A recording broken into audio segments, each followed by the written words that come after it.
點先可以唔得罪人又推甩自己唔想做嘅嘢？假如第二個部門嘅評級同事或者第二個部門嘅領導啊，即係唔係你嘅直屬上司啊，過嚟揾你幫手或者吩咐你做嘢，千祈咪直接講，喂，我唔得閒喎，你揾個第二個。係，你會好客氣咁講，呢排我真係冇時間。客氣歸客氣，講真啦，你真係覺得人哋聽唔出，人哋唔係傻嘅，一聽就知你就係唔想幫人手啦。咁樣講，同你直接同人哋講我唔想做，有咩區別啊？朝見口晚見面，你可以保證日後同呢個人一定唔會有利害關係，話唔埋將來要一齊做嘢。萬一邊日歸咗喺佢支 team 點辦？嗱，所以盡量唔好敷衍推搪得罪人哋。你唔想做，完全可以咁講嘅。哎呀，本嚟咧我都好想幫手嘅，但係咁啱得咁巧，老細派咗新 job 俾我，啱啱開波，而家仲喺度調研階段，先收集緊數據，做到幾時真係話唔埋。或者你可唔可以直接問下我老細，睇睇會唔會你呢邊嘅優先級高啲？嗱，我就即刻做嘢。嗱，你睇下咁講幾得睇啊？係嘛？點解要咁講？嗱，我分析你聽下。首先，你幫人哋做嘢，你老細知唔知啊？有冇考慮過你老細嘅感受？佢想唔想幫呢個人啊？萬一佢就係唔想，甚至等住睇佢衰，你偏偏幫人哋搞到鬼火咁正，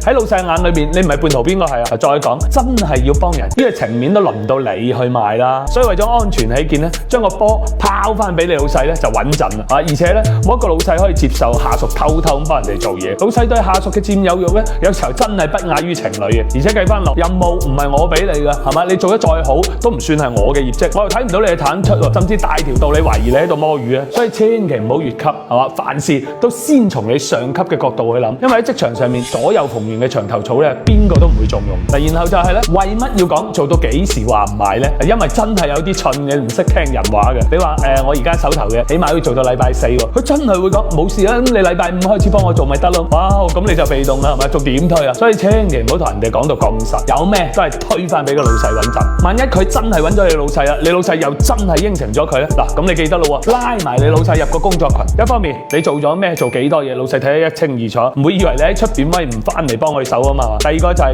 遇到啲咩棘手嘢啊、緊要嘢，職場你老闆等佢嚟揸 fit，相當於佢對結果負責，你孭唔起，反過嚟亦相當於功勞都係歸老細嘅，你只不過係幫佢去執行咁大把嘅啫。嗱，咁樣嚟咧，萬一做衰咗唔關你事，你唔會得罪人，做好咗等於幫自己嘅老細添人情，老細自然會記你一功。官大就不如管大，最影響你嘅永遠都係你嘅上級。永遠記住，凡事都先問下佢，一定唔會錯。仲有咩職場問題隨時揾邦哥，仲係嗰句幫得就幫。